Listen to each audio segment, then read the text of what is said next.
Today is National Bloody Mary Day, but I'm not at all in the mood for making a Bloody Mary, so I'm gonna make a Sazerac instead. Makes sense, right? And if you're unfamiliar with the Sazerac, it's a stirred and boozy cocktail not too far away from an old-fashioned. It's usually made with rye whiskey, but also sometimes made with cognac, and today I'm gonna explain why. So if you're ready, let's go make that cocktail. Happy New Year, everyone! Or if you're watching this 6 months from now, hello, happy midsummer.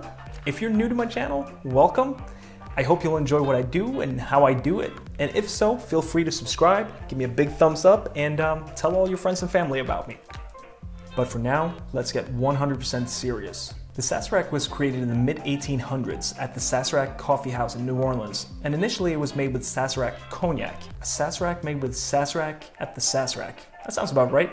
Later on in the 1870s, and most likely because of the phylloxera epidemic devastating European vineyards, cognac was replaced by rye whiskey in the cocktail, and rye whiskey was a lot more attainable in the US at the time. And if you don't know the connection between cognac and vineyards, basically cognac is distilled wine from a certain region in France. Anyway, this is why you might see recipes in bars that use either cognac or rye, or sometimes both in their Sazeracs. So today, just for the heck of it, I'm gonna make one of each and see which one I like better. The ingredients are either rye whiskey or cognac, Peychaud bitters, sugar, in my case simple syrup, and absinthe, also known as the green fairy. Let's try to clarify what it is. It's an herbal spirit, usually pretty high in alcohol, made with different botanicals such as anise and wormwood. There are a lot of stories about it being hallucinogenic and dangerous, possibly because a guy in Switzerland, drunk on absinthe, killed his entire family in 1905. Absinthe was banned in a lot of countries, including the US, between 1912 and 2007. But in 2007, the myths around it were debunked by a New Orleans-born chemist, which is why we now have absinthe. I'm gonna make these two cocktails at the same time, but I don't have two mixing glasses, so instead I'm gonna use 2 tins to stir my cocktails in today. We're gonna start with 3 dashes of Peychaud bitters, 1/4 ounce of simple syrup,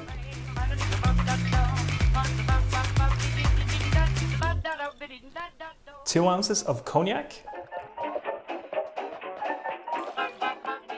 2 ounces of rye whiskey. Now I'm just gonna get some ice. I've got my ice, and all I have to do now is stir them. These cocktails are gonna be served neat, which means there will be no ice, so you have to stir them until they're fully diluted and cold enough.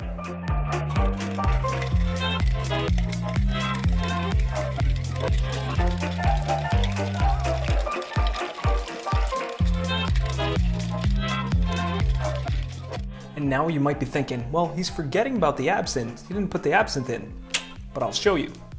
Once you have your chilled glassware, we're gonna rinse the glasses with absinthe, and I'm gonna be using an atomizer because it looks cool and it's really easy to use. So here's what I do.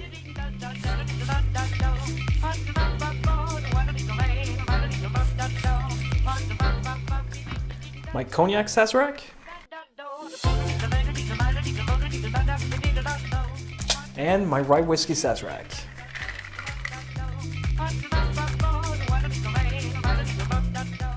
I'm gonna garnish it with a lemon twist, but with a traditional Sazerac, and this is the way I've always been taught and I've always been doing it, is that once you express the citrus oils, you discard the citrus. In a lot of cocktails, you leave the citrus peel on top, but in a Sazerac, it's called you express and discard.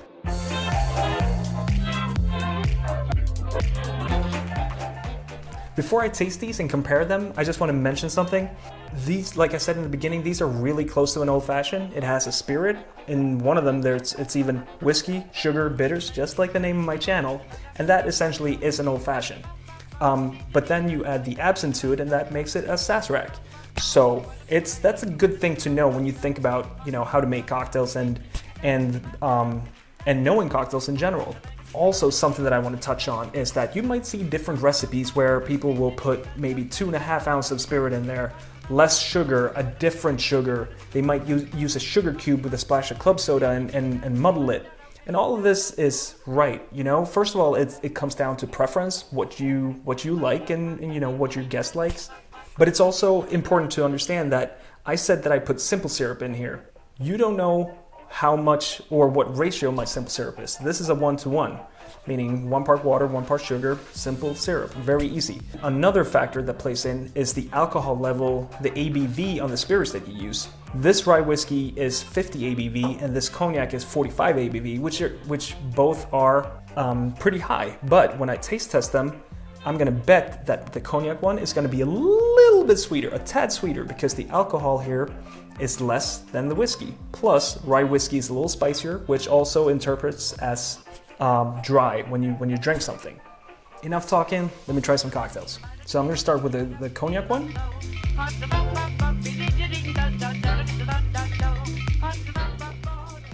The rye whiskey.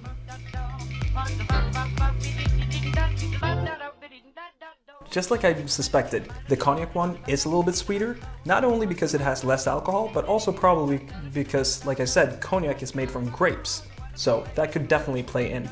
This is a great cocktail, or I would say a must-know cocktail for anyone that is a home bartender, and definitely if you're a professional bartender, you need to know your Sazerac. Also, it's fun to know, if you just want to make a cocktail for yourself. I hope you learned something today. I might drink both of these, we'll see. I'm kind of thinking I will. Here's to 2021. Hopefully a better year. Cheers. Skål. Salud. Kampai.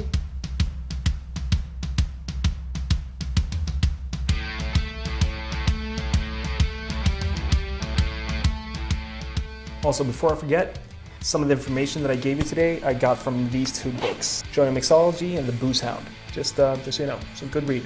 Let's do it. They look the same. Oh, strange. I hope you learned something today.